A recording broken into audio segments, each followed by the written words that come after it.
लोग पढ़ रहे हैं बेसिक मैथ, और बेसिक मैथ में मैं आज के लिए आपके लिए एक नया टॉपिक लेकर के आई हूँ, वी बॉडमास। तो वी बॉडमास रूल जो है ये कैसे काम करता है, इसमें क्वेश्चन किस तरीके से सॉल्व करते हैं, आज हम इनके बारे में जानेंगे। तो ये एक बहुत ही महत्वपूर्ण और बहुत ही इंटरेस्टिंग टॉपिक है, मजा आएगा आपको इसको पढ़ने में। बस आपको इसमें जो ये लेटर्स आपको दिख रहे हैं, इन लेटर्स के अपने क्या मतलब होते हैं उसको ध्यान में रखना है, और ये लेटर किस तरीके से सिस्टमैटिक ढंग से काम करते हैं उस चीज को हमें ध्यान में रखना है। तो इसके लिए आपको ये वीडियो 1 से 2 बार देखिए, और सबसे मेन चीज होती है कि इसकी आपको ज्यादा से ज्यादा प्रैक्टिस करनी चाहिए। जितनी ज्यादा आप प्रैक्टिस करेंगे चीजें उतनी ही ज्यादा क्लियर होती जाती हैं। तो आइए चलते हैं और देखते हैं कि ये कैसे काम करता है। तो देखिए, ये जो वी बॉडमास लिखा है इसमें हर लेटर्स का अपना अपना अलग मतलब होता है। तो सबसे पहले हमारे पास वी है। वी का मतलब होता है, इसको वेनिकुलम कहते हैं, वेनिकुलम से इसको वी लिखते हैं। इसको हम नॉर्मली बार कहते हैं। बार का मतलब होता है जैसे कि कोई आप ये नंबर देख रहे हैं और इस नंबर के ऊपर ये जो लाइन खींची हुई है, तो इस लाइन का मतलब होता है बार, यानी इसको हम बार कहते हैं। यानी कि हमारे पास अगर कोई भी इक्वेशन दी हुई है तो उस इक्वेशन में हम सबसे पहले इस बार वाले सिस्टम को सॉल्व करते हैं। उसके बाद बी फॉर ब्रैकेट आता है। अब ब्रैकेट में हमारे पास 3 तरह के ब्रैकेट होते हैं। एक तो स्मॉल ब्रैकेट होता है, दूसरा करली ब्रैकेट, तीसरा स्क्वायर ब्रैकेट कहते हैं। तो जो ये बड़ा वाला है इसको हम स्क्वायर ब्रैकेट कहते हैं। और इसमें क्या होता है, हम इस बार के बाद जब हम इसको सॉल्व करते हैं तो इसके बाद हम स्मॉल ब्रैकेट को सॉल्व करते हैं। स्मॉल ब्रैकेट को सॉल्व करने के बाद हम करली को सॉल्व करते हैं, फिर उसके बाद हम स्क्वायर ब्रैकेट को सॉल्व करते हैं। उसके बाद हमारे पास ओ आता है, यानी कि ऑफ, इसका मतलब मल्टीप्लिकेशन होता है। पावर, यानी कि अगर कोई नंबर जो है पावर में दिया हुआ है, या फिर परसेंटेज, तो फिर इन तीनों में से अगर कोई चीजें होती हैं तो फिर उसके बाद हम उसको सॉल्व करते हैं। फिर हमारे पास आता है डिवीजन। डिवीजन का मतलब होता है भाग करना, फिर हम भाग करते हैं, उसके बाद मल्टीप्लिकेशन करते हैं, फिर एडिशन और फिर सब्ट्रैक्शन। तो ये सिस्टम जो है हमारा बिल्कुल सिस्टमैटिक ढंग से स्टेप बाय स्टेप हम इसको सॉल्व करते हैं। जैसे भी हमारे सामने इस तरीके की मान लीजिए कोई इक्वेशन ये देखिए दे रखी हुई है, तो इस इक्वेशन को हम पहले बार को सॉल्व करेंगे, बार के बाद हम ये स्मॉल ब्रैकेट हमें दिख रहा हम उसे सॉल्व करेंगे, उसके बाद हम करली ब्रैकेट को, फिर हम स्क्वायर ब्रैकेट को सॉल्व करेंगे, और उसके बाद जो भी साइन दिया है, अगर डिवीजन दिया है तो डिवीजन, नहीं दिया है तो मल्टीप्लिकेशन, अगर वो भी नहीं है तो फिर प्लस वाला साइन, और उसके बाद सब्ट्रैक्शन। तो अब हम लोग इसके साथ सॉल्व करेंगे कि किस तरीके से क्वेश्चन एग्जाम में आते हैं और उनको सॉल्व करने का क्या तरीका है, किस तरीके से सॉल्व करते हैं। तो हम उनके बारे में आइए एक्सप्लेन करते हैं। जैसे सबसे पहले हमारे पास क्वेश्चन है, इक्वेशन दे रखी है 7 माइनस, और ये स्क्वायर ब्रैकेट है, करली ब्रैकेट है, फिर स्मॉल ब्रैकेट है, और ये इसका बार लगा हुआ है। तो हम सबसे पहले इस इक्वेशन में ये बार सॉल्व करेंगे। तो बार सॉल्व करने का तरीका होता है, बाकी सबको हम वैसे ही रखेंगे।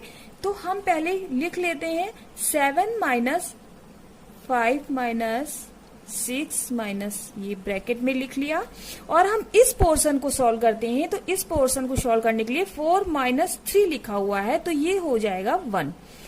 अब ये हमारा बार हट जाएगा। अब इसके बाद हम सॉल्व करेंगे स्मॉल ब्रैकेट को। किसको सॉल्व करते हैं, स्मॉल ब्रैकेट को सॉल्व करेंगे। तो स्मॉल ब्रैकेट में हमारा दिया है 5 माइनस 1, तो इसको सॉल्व करेंगे तो ये हमारा 4 आ जाएगा। फिर हम ये ब्रैकेट लगा देंगे। इसके बाद हम फिर नेक्स्ट स्टेप पे चलेंगे, और अब हम करली ब्रैकेट को सॉल्व करेंगे। 6 माइनस 4 यानी कि 2 आ जाएगा। अब इसके बाद हम इस बड़े ब्रैकेट को सॉल्व करेंगे, यानी कि 5 माइनस 2 यानी कि 3 आ जाएगा। अब हम लास्ट में जो भी बचा है 7 माइनस 3, इसको सॉल्व करेंगे तो ये 4 आ जाएगा। इस तरीके से हमारा आंसर क्या हो गया, 4। यानी कि ऑप्शन क्या हो जाएगा, सी इज करेक्ट आंसर।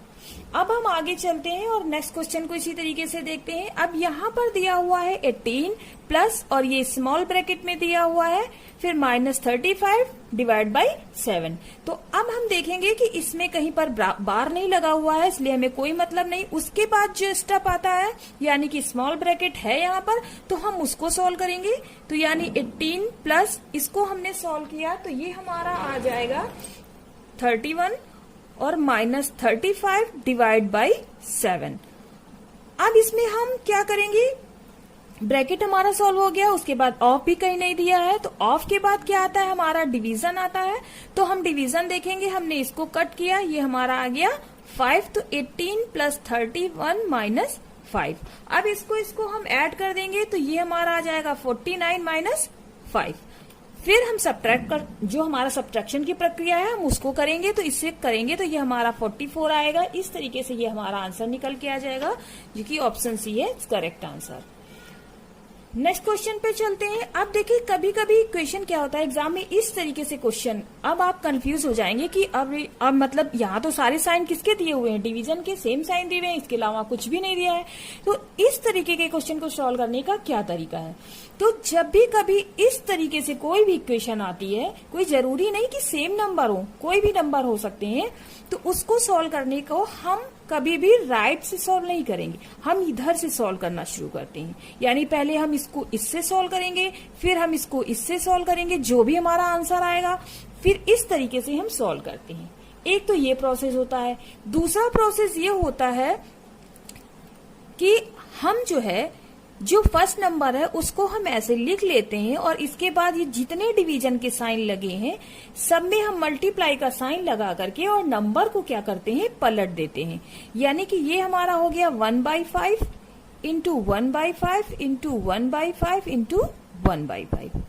अब देखिए हम यहाँ पर क्या करेंगे, इससे इसको कट किया, कितना हो गया, ये हमारा 50 आ गया, फिर 5 से कट किया ये 10 आ गया, फिर 5 से इसको कट किया 2 आ गया। इस तरीके से हमारा आंसर निकल के आ गया 2/5। तो हमारा option C is correct answer. अब ये हमारे सामने क्वेश्चन है कि 50 का 20% कितना होगा। अब आपको सॉल्व करना है कि 50 का 20% कितना होगा। तो अब यहाँ पर का और परसेंट दिया हुआ है, तो का मतलब होता है इनटू, यानी कि, और ये परसेंट है, ये परसेंट को जब हम हटाते हैं तो अपॉन में हमारा 100 आ जाता है। अब हम इसको सॉल्व करेंगे, 2 जीरो है, ऊपर के 2 जीरो कट किया तो हमारा ये 10 आ गया। इस तरीके से ऑप्शन हमारा बी जो है इज करेक्ट आंसर। आगे देखते हैं, यहाँ पर हमारा दिया हुआ है 6 डिवाइडेड बाई 2 और ये ब्रैकेट में। तो सबसे पहले हम क्या करेंगे, सबसे पहले हम ब्रैकेट को सॉल्व करेंगे। तो जब हम ब्रैकेट को सॉल्व करेंगे तो ये हमारा आ जाएगा 3।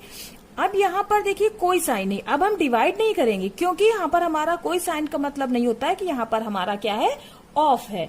तो ऑफ के लिए हम सबसे पहले ऑफ साइन करेंगे। तो ऑफ का साइन होता है मल्टीप्लाई का, तो हम इसको इससे मल्टीप्लाई कर देंगे तो ये हमारा 6 आ जाएगा। तो 6 डिवाइडेड बाई 6 यानी कि हमारा आंसर आ जाएगा 1। इस तरीके से हमारा option A is correct answer. अब हम नेक्स्ट क्वेश्चन देखते हैं और नेक्स्ट क्वेश्चन में देखिए यहाँ पर दिया हुआ है, ये ब्रैकेट में दिया है, फिर डिवाइड करना है, और यहाँ पर ब्रैकेट नहीं दिया है और डिवाइड करना है। तो इन दोनों का प्रोसेस जो है वो बिल्कुल अलग होगा। सबसे पहले हमने बताया, अब इसमें हमें जो दिख रहा है वो सबसे पहले हम क्या सॉल्व करेंगे, ब्रैकेट सॉल्व करेंगे। तो ब्रैकेट को सॉल्व करने के लिए उसके अंदर प्लस के साइन है, यानी हम इन तीनों को नंबर्स को क्या कर लेंगे, ऐड कर लेंगे। तो ये हमारा आ जाएगा 15। अब 15 डिवाइडेड बाई 5, तो 15 से हमने इसको डिवाइड किया तो ये हमारा 3, यानी आंसर इसका निकल के आ जाएगा 3। अब यहाँ पर क्या है, यहाँ पर ब्रैकेट नहीं लगा है, तो हम उस जो ब्रैकेट वाला सिस्टम है फिर हमारे लिए इसका कोई मतलब नहीं है। अब हम देखेंगे कि ब्रैकेट के बाद क्या आता है, ऑफ आता है, तो वो भी नहीं है। उसके बाद क्या आता है, ऑफ के बाद फिर डिवीजन आता है। तो यहाँ हम देखेंगे कि डिवाइड का साइन है तो हम इसको डिवाइड करेंगे। तो हमने जब इसको इससे डिवाइड किया तो ये हमारा कट जाएगा और यहाँ पर हो जाएगा 1, यानी 5 + 5 + 1 आ जाएगा। तो ये देखिए हमारा बिल्कुल अलग, दोनों के आंसर हमारे बिल्कुल अलग आ रहे हैं, जबकि सेम तरीके से वैल्यू रखी हुई है। तो ये हमारा हो गया 11। इस तरीके से हमारा आंसर निकल के आ जाएगा 3/11। तो हमारा ऑप्शन इज करेक्ट आंसर। अब यहाँ पर आपने जैसे कि देखा, आपको ये बात क्लियर हुई होगी कि ब्रैकेट था तो इसलिए हमको पहले ब्रैकेट सॉल्व करना पड़ा। अब यहाँ पर ब्रैकेट नहीं था तो हमको दूसरी तरीके से सॉल्व करा, और दोनों का आंसर बिल्कुल क्या है, एक दूसरे से डिफरेंस है। नेक्स्ट क्वेश्चन पे चलते हैं और देखते हैं यहाँ पर दिया हुआ है। अब देखिए ऑफ दिया हुआ है, अब यहाँ पर बार भी है, तो हम सबसे पहले इस बार वाले सिस्टम को सॉल्व करेंगे। तो इसको सॉल्व करने के लिए हम क्या करेंगे, पहले पूरी इक्वेशन को लिख लेंगे। 5 × 1/2 ऑफ 10 माइनस, और इसको हमने सॉल्व किया तो ये हमारा सॉल्व होके कितना हो जाएगा, 15 हो जाएगा। इसके बाद हम क्या सॉल्व करेंगे, इसको सॉल्व करने के बाद हम इस ब्रैकेट को सॉल्व करेंगे। तो 24 + 13 माइनस 5 × 1/2 ऑफ 10 3। अब हम इसके बाद ये ऑफ का साइन दिख रहा है ना, अब हम इसे सॉल्व करेंगे। तो 24 + 13 माइनस 5 × 1/2 × 10, तो 2 5 = 10 माइनस 3। तो ये हमारा इधर निकल के आ जाएगा 24 + 13 माइनस 25 माइनस 3। तो इसको हम ऐड कर देंगे। पहले ऐड किया तो हमारा ये 37 आ गया, इसको सब्ट्रैक्ट किया तो ये 28 आ गया। तो इस तरीके से हमारा इसका आंसर कितना निकल के आ जाएगा, ये पूरा चेक करिए और इसको बताइए कि इसका आंसर कितना निकल के आ जाएगा। जब हम इसको सब्ट्रैक्ट करेंगे तो ये आई थिंक 9 आ जाएगा। इस तरीके से option C is correct answer. आप क्वेश्चन में कभी कभी इस तरीके से दे देता है 1 + 1 डिवाइडेड बाई 1 इंटू 1 + 1 डिवाइडेड 1। तो इस तरीके से क्वेश्चन को सॉल्व करने का सबसे पहले हम वही मेथड लगाएंगे। डिवीजन का साइन जहां पर है उसको हम पहले सॉल्व करेंगे। तो 1 से 1 डिवाइड किया तो 1 आएगा, इंटू 1 + 1 से डिवाइड करेंगे 1 को तो 1 आएगा। अब फिर हम मल्टीप्लाई करेंगे तो 1 से 1 को मल्टीप्लाई किया 1 आएगा, और ये यहाँ पर 1 आ जाएगा। और इस तरीके से इसका आंसर हमारा कितना आ जाएगा, निकल के 3 आ जाएगा। तो यहाँ पर ऑप्शन लिखना सॉरी भूल गई हूं। तो इसका आंसर क्या हो जाएगा, इस तरीके से ये सही हो जाएगा। अब आगे चलते हैं और नेक्स्ट क्वेश्चन को देखते हैं। अब इसमें देखिए, अब इसमें क्या करेंगे हम, पहले उसी तरीके से पहले ब्रैकेट दिया 6 + 7। अब यहाँ पर देखिए ऑफ दिया हुआ है, तो इसमें हम क्या करेंगे, इसमें हम पहले ब्रैकेट को सॉल्व करेंगे। तो पहले हम स्मॉल ब्रैकेट को सॉल्व करेंगे। स्मॉल ब्रैकेट में पहले क्या है, हमारा डिवीजन है, तो हम पहले डिवीजन को सॉल्व कर लेते हैं। 3 आ जाएगा यहाँ पर। अब इसके बाद जो है हम, ये आ गया हमारा 6 7 और ये का 3 माइनस, इसको सॉल्व कर लेंगे तो ये हमारा निकल के आ जाएगा, कितना हो जाएगा 11। 11 से 3 गए तो ये हमारा 8 आ जाएगा। अब इसके बाद हम 6 + 7, अब इसको इससे हम क्या कर देंगे, का है तो यहाँ पर इंटू, यानी हम इस प्रोसेस को सॉल्व करेंगे तो इसको सॉल्व करेंगे तो ये 21 आ जाएगा, 8 हो जाएगा यहाँ पे। अब इसको हम क्या कर लेंगे, इस नंबर को ऐड कर लेंगे तो हमारा ये हो गया 27, और 27 में -8 करेंगे। 27 में -8 किया तो ये हमारा आ गया 19, और 19 में हम क्या कर देंगे, 19 हमारा प्लस का है और ये 9 प्लस का है, तो ये हमारा ऐड हो जाएगा और ये हमारा आ जाएगा 28। इसलिए option C is correct answer. Next question देखते हैं। अब इसमें देखिए क्या दिया हुआ है। अब इसमें कह रहा है 30 का 40% इक्वल टू 60 का, और ये आपसे पूछ दिया है कि यहाँ पर वो वैल्यू क्या होगी, कितना % होगा। तो अब इसके लिए हम क्या करेंगे, 30, अब का दिया हुआ है, का मतलब होता है, मैंने बताया था इंटू, और जब परसेंट लगा होता है तो उस परसेंट को हटा के अपॉन में क्या हो जाता है, 100 हो जाता है। इसी तरीके से इसको सोल्व करेंगे। 16 यहाँ पर कोई वैल्यू नहीं है, हमें फाइंड आउट करनी है, तो उसकी जगह हम x लिख लेंगे और अपॉन में % हटा के क्या कर देंगे, 100 कर देंगे। अब इस 0 से ये 0 कट, इस 0 से ये 0 कट, यहाँ पर हमारा 12 आ जाएगा, इससे ये 0 कट होगा और ये हमारा इससे कट हो जाएगा 3 और ये 5, यानी कि 3.5 इंटू एक्स।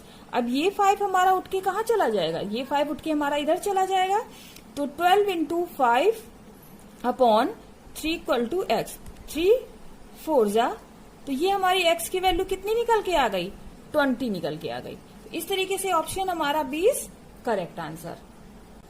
तो दोस्तों मुझे लगता है आपको ये BODMAS का रूल बिल्कुल क्लियर हो गया होगा, समझ में आ गया होगा, और इसे समझने के बाद आप तुरंत जो है प्रैक्टिस सेट कोई भी उठाइए या कोई भी क्वेश्चन इस तरीके से लेकर के उनको सॉल्व करने का प्रयास करिए, क्योंकि जितनी ज्यादा आप प्रैक्टिस करेंगे उतना ही आपको चीजें समझ में आएंगी।